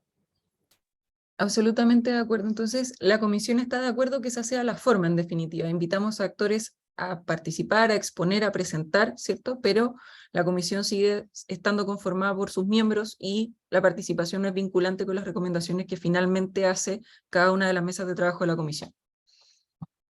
Perfecto. Entonces, habiendo dicho eso, nos queda solamente un tema de la orden del día, pero sí. Una cosita, ¿quién va a ser el nomás. referente? Porque yo sé que la mesa de conflicto de interés la llevaba la Joan, entonces, ¿con quién me comunico para que conseguir los links y planificar el trabajo de conflicto de interés? Está usted, doctor Cabello, ¿cierto?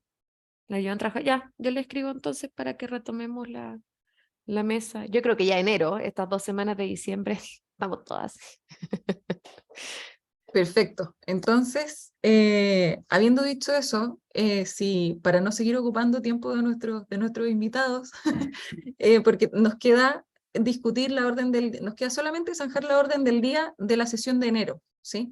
Así que, si es que están cortos de tiempo, nuestros invitados pueden retirarse, si no, si quieren quedarse con nosotros, Jimena, pero para le no seguir pido, ocupando su tiempo. antes de que se desconecte, le pido si me manda la invitación del seminario. Eso, Por dos temas favor. antes de que se vayan, si nos pudieran mandar las presentaciones, Sí. sería fantástico. Si pudiéramos, ¿ustedes creen que pudiéramos disponer de las presentaciones de pronto en el sitio web donde nosotros publicamos las grabaciones de la sesión que quedan cargadas en la página web de la comisión, o sea, en el fondo de la página web del Ministerio de la Ley Ricardo Soto? ¿Nos autorizan para...? Se la envío de inmediato, Tamara, por Sí, correo. no Súper. hay problema. Perfecto. Gracias. Si puedes, sí, Fantástico. me la mandan y yo las paso a PDF para poder subirlas a la página web pronto. Perfecto. Y Jimena, si nos manda la invitación. Eso, Jimena, perdón, doctora Luengo se fue, pero No, así, no, ahí no, está. no está se desconectó el Doctora doctor. Luengo, una duda, ¿el seminario va a ser solamente presencial?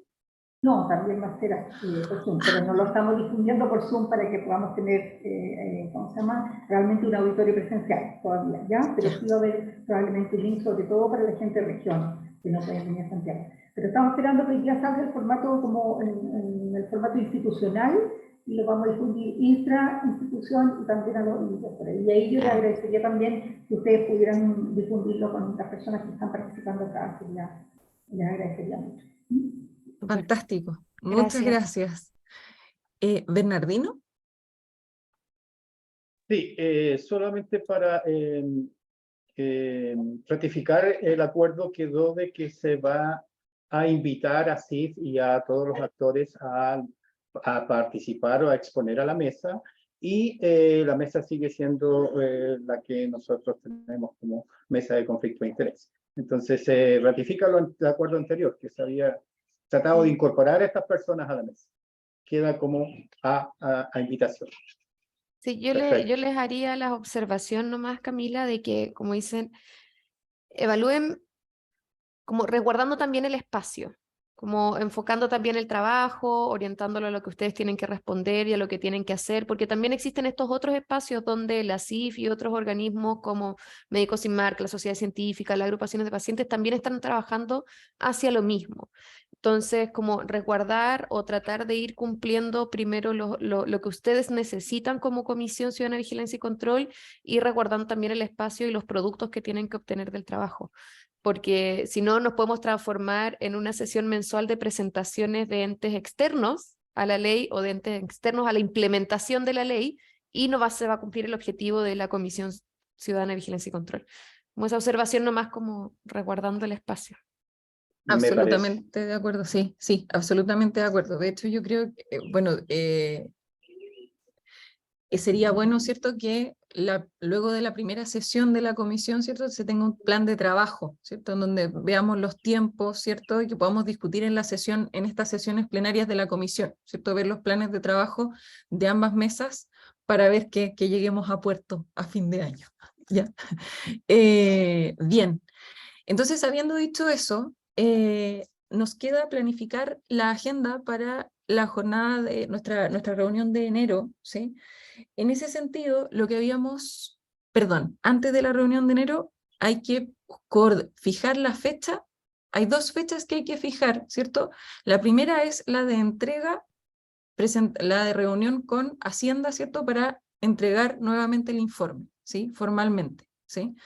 Entonces, Tami, tú me habías comentado que necesitamos fecha, necesitamos coordinarlo. Sí, ellos dijeron que están disponibles, que ellos nos consiguen la sala y podemos ir. Chao, Jimena, gracias. Muchas gracias, doctora, que esté bien. Pero cuando yo pregunté en el WhatsApp, Chao, Jimé.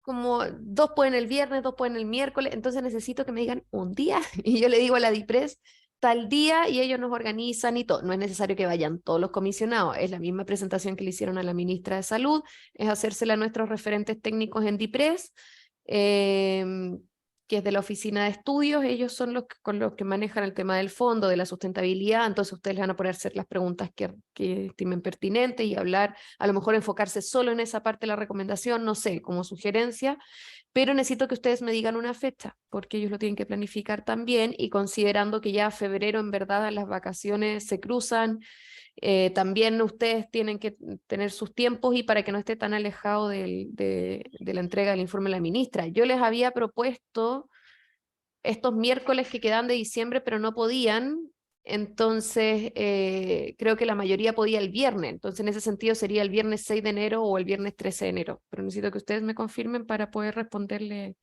a DIPRES. ¿Y quiénes irían también? Entonces, sometemos, ¿dónde había más acuerdo? ¿El 6 o el 13? A ver, ¿quién puede el 6? ¿No? ¿Y el 13? Ya, perfecto, listo. Bien, 13. ¿Y Tami, quién presentaría, Cami? Sí, eso yo creo que es bueno reproducir la presentación que se hizo al Ministerio de Salud. Sí. Ahora, y esto yo no quiero molestar, pero El mismo equipo. yo estaba de vacaciones en otro país cuando se hizo la entrega al Ministerio de Salud, entonces ahora sí no estoy de vacaciones, entonces ¿hay alguna posibilidad de que pueda ser híbrido como para poder escuchar? Sí, y hacer algunas preguntas si fuera necesario, ¿sí? Sí, claro, sí, yo creo que sí, voy a hablar con Pilar, que es la contraparte, y yo le digo que para el 13, que no tengo una sala presencial, pero que queremos también una sesión de Zoom para que se conecte la gente que no va a estar presencial. Sí, yo creo que sí. Por Hoy ya favor. estamos todos en modalidad híbrida, online, ya no creo Perfecto, que te lo agradecería. ¿cómo se dice? Retroceder en ese espacio, no creo, así que ya. Perfecto, entonces ¿Y veamos presentarías eso. tú, Cami, o Yo podría, pero Miriam tiene preparada su Miriam? presentación. Sí, Miriam, entonces. Por supuesto, yo creo que Miriam ya lo tiene preparado, ya lo presentó una vez, así que yo solamente quizás hablar como presidenta de la comisión solamente, y luego dar la palabra a Miriam. ¿Sí? No, encantada. ¿Cómo, Miriam? ¿No te alcancé a Sí, escuchar? encantada. Sí, sí, Perfecto. sí. Ya. Listo. Y entonces, habiendo dicho eso, Tami, lo otro que nos falta es la sesión, el webinar, ¿o no? Como Sí, para... webinar, nosotros hablamos con la Cecilia Rodríguez y ella dijo que ella lo podía organizar en el contexto de participación desde el gabinete de la ministra. Dijo que estaba muy de acuerdo en organizarlo ella, en hacerlo ella, así que ella está viendo las fechas y cree que enero también es un buen momento. Así que yo sé que Felipe estaba interesado en participar como de la organización del webinar y todo, entonces yo le voy a escribir, Felipe se desconectó de Nantes, dijo que tenía que retirarse.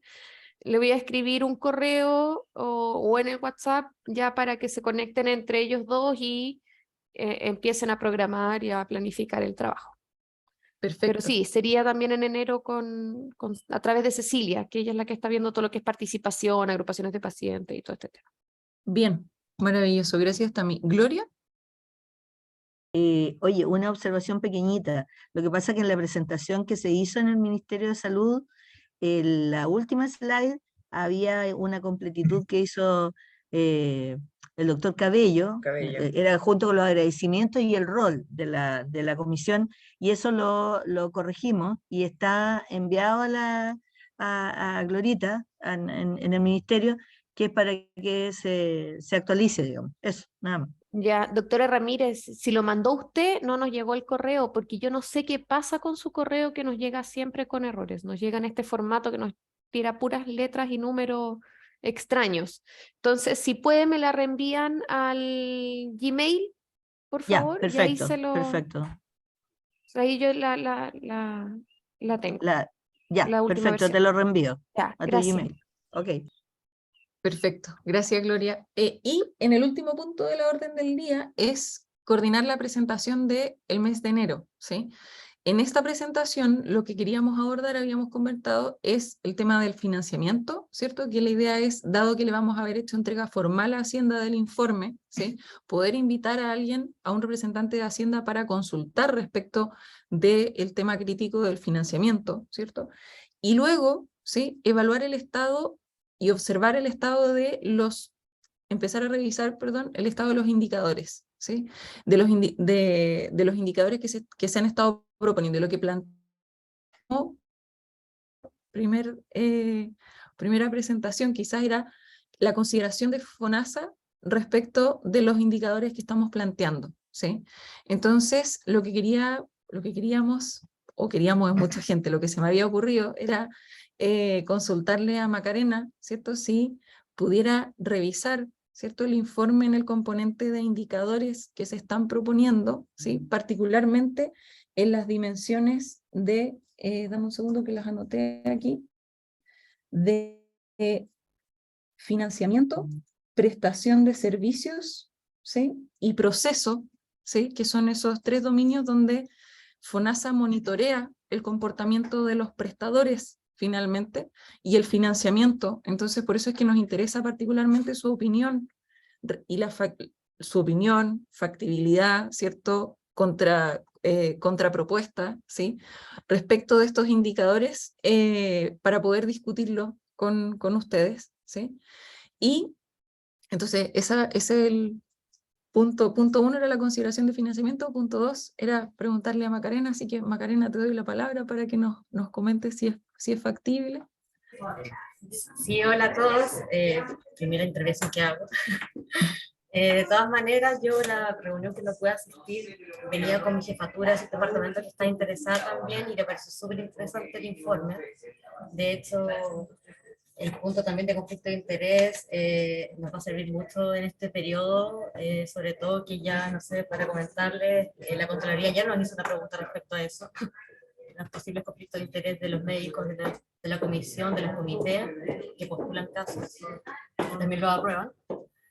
Esa fue una de las miradas, así que me parece perfecto estar ya tocando estos temas. Y respecto a los otros puntos, financiamiento, prestación y procesos, voy a decirle a mi jefe, no sé si vamos a presentar porque podemos hacer una mesa de conversación aquí, de feedback, pero no como una presentación. Sí. No, pero sí voy a invitar a mi jefatura también, que le interesaba también poder dar el feedback de este informe que se está haciendo, así que de todas formas poder plantear algunas fechas así para poder decirle y poder entre las dos poder conversar estos puntos con todos. Sí, Maca y Camila, la próxima reunión había quedado para el 12 de enero, por lo tanto tendríamos que ver solo indicadores, financiamiento no, porque el 13 le vamos a hacer la entrega de IPRES, entonces no lo vamos a poder dar Tienes cuenta. toda la razón. Entonces tendríamos que enfocarnos en la sesión de enero solo lo que es avance en indicadores. Está, doctor Becerra, sí, estamos bien pasados. Sí, estamos súper tarde, pero se entiende. Sí. Ahora, lo que podemos hacer es, luego de la entrega a Hacienda, podemos programar una sesión extraordinaria, por ejemplo, quizás a fines de enero, para consultar las consideraciones respecto al tema de financiamiento. Ya. Sí, pero sí creo, Maca, que podríamos ver, o no sé si es como dice la Cami, no sé si es presentación, pero a lo mejor, dado que está el informe y todas las recomendaciones que recaen como de ustedes, si ustedes tienen alguna propuesta o alguna forma de resolver esas recomendaciones, como dice la Cami, a lo mejor hay una contrapropuesta, decir, oye, no, este indicador no está bien planteado, debería ser de esta otra forma, como ir revisando, ir viendo y armar después un plan de trabajo, porque está la mesa de trabajo de indicadores, que también tenemos que retomar el trabajo y que ahí vamos a ir viendo si se calculan, cómo se calculan, la reportería, etcétera, cómo ir avanzando. ¿Para cuándo podríamos entonces hacer la intervención de FONASA? El 12 de enero, yo creo. Perfecto, porque yo creo que en el fondo, al igual que hicimos en esta reunión, la idea es que podamos tener una reunión de la sesión plenaria de la comisión, donde todos vean más o menos por dónde se va a encauzar el trabajo, y que luego cada mesa se reúna y vaya trabajando cada uno de los temas, ¿sí? Pero esta sería la sesión, la primera reunión que vamos a tener en la sesión plenaria de la comisión respecto de la mesa de trabajo de indicadores, ¿sí? De aquí deberíamos, en la mesa de indicadores, planificar el trabajo, porque el segundo tema que quería que viéramos, ¿cierto? Era si Tami nos podía comentar en qué iba la discusión, ¿cierto? Del tema de indicadores con, ¿cómo se llama? Bueno, cómo se ha trabajado en la interna del Ministerio de Salud y cómo lo ven, ¿cierto? En el fondo la misma duda, la misma consulta que es para Macarena, pero desde la consideración del Ministerio de Salud. Sí, yo te mencionaba, Cami, que yo creo que para enero les podemos colocar... Sí, me acaba de llegar el correo, doctora Ramírez, y puedo ver los archivos, así que súper bien. Que para la reunión del 12 de enero yo creo que lo podemos enfocar en indicadores, en el sentido de cuál ha sido el avance de nosotros, porque estamos trabajando con DEIS, y desde FONASA cómo ven ellos que podrían aportar a las recomendaciones o al tema de indicadores que serían responsabilidad de FONASA. Entonces sí, enfocamos como el punto de partida y de ahí ya nos organizamos en la interna con los comisionados que quieran seguir viendo indicadores en específico y con Macarena para ya hacer un plan de trabajo de reportería de indicadores. Perfecto. ¿De acuerdo? ¿Estamos de acuerdo, comisionados? De acuerdo. Los que van quedando. Hola, Cami, se quedó pegado. Bien. Ahí sí. Ahí volví. Ahí sí. Ya, ahora sí. Listo. Antes de que se me acabe el internet, aparentemente, si no hay más comentarios, les agradezco a los que, o sea, gracias a todos a todos, en realidad. Creo que fue una súper buena sesión, así que estoy súper contenta. Así que, doctora Ramírez, base de datos. O sea, Gloria. No, sí, me queda eso. la duda nada más en cuál va a ser la plataforma de registro del monitoreo. Que no sabemos para otro todavía. rato, pero Claro, Eso sí. parte de la dejémoslo mesa ahí. de trabajo, sí. Exacto, Esa es la, es la parte parte de de la que mesa de pero trabajo. pero hay que pedir ayuda Sí. desde el principio, por favor, para no hacer la cosa Sí. 2 veces. Ya, Sí. No, si dejar nosotros lo lanzado tenemos. ya, Es que ok. nosotros tenemos dos vías, o es un tablero de observación a través de DAIS, por lo menos los que dependen del ministerio, a través del DAIS, que ellos tienen estos tableros de indicadores, tienen diferentes, como las tasas de mortalidad, etcétera, o alojar un tablero de monitoreo en la página web. Ahí tenemos que ver cuál es la factibilidad desde informática de acá, pero están esas dos vías. Pero ahí les vamos contando en enero cómo lo podemos hacer. ¿Ya? Perfecto. Entonces, muchas gracias a todos. Nos vemos en enero. Oye, que Chao. tengan bonitas fiestas y Igual y fin de ustedes. año. Que estén Buen bien. fin de año. Chao. Igualmente. Adiós. Chao, felicidades. A todos, sí.